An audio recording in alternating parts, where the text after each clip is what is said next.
What's up, buddy? This is Cody, aka DFS Prodigy, talking about some wide receivers for fantasy football. I cannot wait. We're going to be talking about the wide receivers that I'm really targeting. These are the five guys I'm really on, and we'll highlight a couple others here and there. But happy 4th of July, everybody. Stay safe today. Please stay safe. We don't need a Jason Pierre-Paul incident or something like that.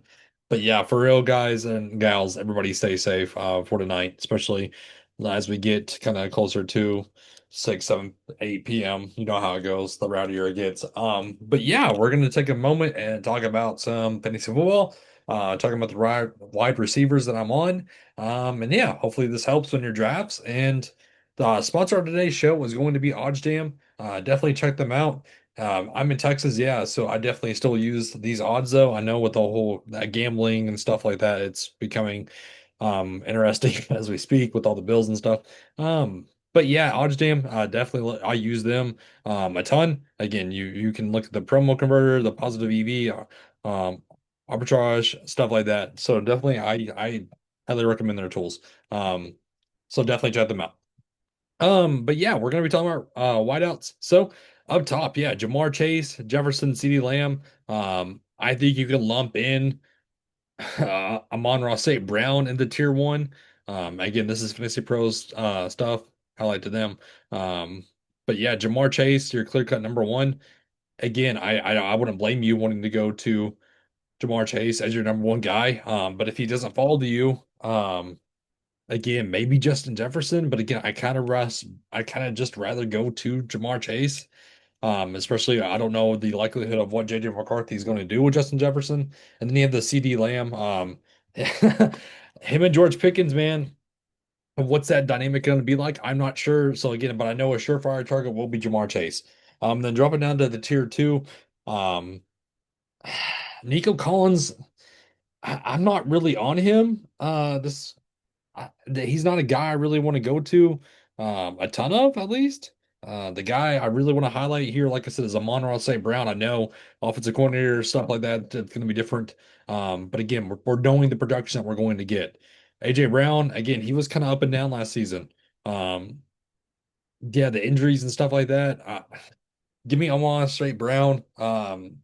Give me Puka, especially with Devontae Adams there now. I think that's going to let free him up a little bit more. Again, I'm all over Puka. And then going dropping down to tier three, Tyreek Hill is a guy I'm not really on this season. I'm not on him. Um, I'm not really looking at him. I'm not really looking at Devontae Adams. The guy I would target in this kind of range would be Live McConkey. Again, we solid production, and Jake London again, another guy I would go to. I know Penix might scare some people away, but we'll talk about another guy in a moment. This is kind of the range that the ranges that I want to dip down into. I'm all over Marvin Harrison Jr. This is going to be a bounce back season for him. I am on him. I think him and Kyler Murray, the dynamic is going to work. I think this is his season that he's going to thrive in, to say the least. Um, I cannot say much more about Marvin Harrison other than I want him in all my drafts. I want Jameson Williams, the downfield threat. I'm all over him. I'm all over DJ Moore. Again, some people are not on him. I'm all over him though. I like him a ton. Do I think he's going to be a bust? Again, that's neither here nor there. I like him and I like Rome Odunze a ton. Give me Rome. Give me Rome. Um, But yeah, so the first guy I wanted to highlight is definitely Marvin Harrison Jr. That's the number one dude I really want to target in this range. I think he's being um overlooked to say the least. And then I want DK Metcalf with no George Pickens now. This is going to be the go-to guy. It's going to be DK Metcalf show. So I'm all over DK. I'm all over Marvin Harrison Jr. And then dropping down to this tier five, give me Travis Hunter. So again, who knows what it's going to be like with him playing cornerback and wide receiver. But again, we've seen him do it in college. Maybe the transition is going to be rough for him at the beginning, but I'm bouncing on that he's going to be the go-to guy. Him and Brian Thomas. Calvin Ridley. With Cam Ward, I know it may be scary, but again, I'm loving Calvin Ridley here. I think he's being overlooked as well. I think Chris Godwin's being overlooked down here all the way at the bottom. number 35 ranked, or number 34, sorry. I like him a ton. I like Rome a ton. So again, I'm highlighting right now Marvin Harrison, DK Metcalf, Calvin Ridley, and Travis Hunter. Those are kind of, and Chris Godwin. Those are my guys. And I dip it down, yeah, Darnell Mooney, we talked about.